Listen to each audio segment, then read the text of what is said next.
ในวันที่ 30 เมษายน 2026 องค์การอัยการประชาชนสูงสุดได้มีพิธีการประกาศการจัดตั้งและยกย้ายพนักงานการนำขั้นสูงรับหน้าที่ใหม่พร้อมทั้งแต่งตั้งพนักงานขั้นกลุ่มขององค์การอัยการประชาชนสูงสุดในพิธีประกาศการจัดตั้งและยกย้ายพนักงานการนำขั้นสูงไปรับหน้าที่ใหม่เข้าร่วมมีท่านนางลีวงลาวลีหัวหน้าองค์การอัยการประชาชนสูงสุดมีท่านนางทุมมาลีวงพระจันทร์ประธานกรรมาธิการกฎหมายและยุติธรรมสภาแห่งชาติบรรดาท่านรองรัฐมนตรีหัวหน้าองค์การอัยการประชาชนสูงสุดพร้อมด้วยพนักงานหลักแหล่งเข้าร่วมท่านนางกัญญาแสงแก้ววงพระจันทร์หัวหน้ากลุ่มคุ้มของพนักงานคณะจัดตั้งศูนย์กลางภาคได้ผ่านคำสั่งของคณะเลขาธิการศูนย์กลางภาคฉบับเลขที่ 09 ทับคลสพลงวันที่24 มีนาคม 2026 และรัฐธรรมรัฐของท่านประธานประเทศแห่งสาธารณรัฐประชาธิปไตยประชาชนลาวฉบับเลขที่ 092 ทับปปทลงวันที่21 เมษายน 2026 ว่าด้วยการยกย้ายพนักงานการนำขั้นสูงไปรับหน้าที่ใหม่โดยได้ยกย้ายท่านนางพรเพชรอุ่นแก้วกรรมการคณะบริหารงานพรรคของหัวหน้าองค์การอัยการประชาชนสูงสุดไปรับหน้าที่ใหม่อยู่สภาแห่งชาติและขอตกลงฉบับเลขที่208 ทับออปสลงวันที่29 เมษายน 2026 ว่าด้วยการแต่งตั้งหัวหน้ากลุ่มจัดตั้งองค์การอัยการประชาชนสูงสุดโดยได้มีการแต่งตั้งท่านบุญมาดวงมาลสินเป็นหัวหน้ากลุ่มจัดตั้งองค์การอัยการประชาชนสูงสุดในโอกาสดังกล่าวนี้ท่านนาง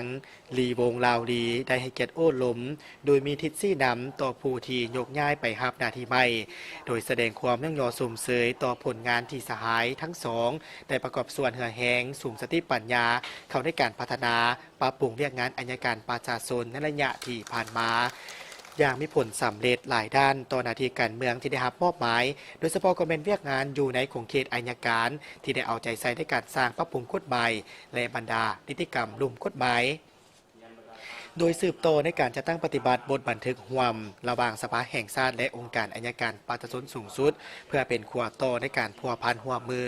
กับ2ภาคส่วนให้มีบัตร9ใบพร้อมกันนี้สำหรับสหายที่ได้รับหน้าที่ใหม่หรือแต่งตั้งใหม่เสนอให้เอาใจใส่ในการพัฒนาเวียกงานในการจัดตั้งให้มีความหนักแน่นเข้มแข็งรอบด้านถูกต้องตามกฎหมายแต่ต้องได้รับประกันถึงคุณภาพกำแน่นถึงพลาบทบาทขอบเขตสิทธิหน้าที่ขององค์การอัยการประชาชนตั้งหน้าฝึกฝนหล่อหลอมและพัฒนาตนเองทุกด้านเป็นต้นแม่นด้านคุณทัศน์การเมืองคุณสมบัติศีลธรรมปฏิบัติจรรยาบรรณจรรยธรรมรับประกันให้ถูกต้องตามกฎหมายยุติธรรมโปร่งใสและในวันเดียวกันก็ได้มีพิธีประดับเหรียญยองยอบุคคลให้แก่ผู้ที่มีผลงานดีเด่นประกอบส่วนเหือแหงและสติปัญญาเข้าในบ้านก้าเกียมและดำเนินการเป็นประธานอาเซียนของสาธารณรัฐประชาธิปไตยประชาชนลาวในปี 2024 ที่ผ่านมาโดยเฉพาะก็เป็นกองประชุมใหญ่ของเครือข่ายการร่วมมือยุติธรรมอาซีตะวันออกเฉียงใต้ประจำปี 2024 มอบโดยคณะนำองค์การอัยการประชาชนสูงสุดโดยมีการประดับเหรียญใส่แรงงานชั้น2จำนวน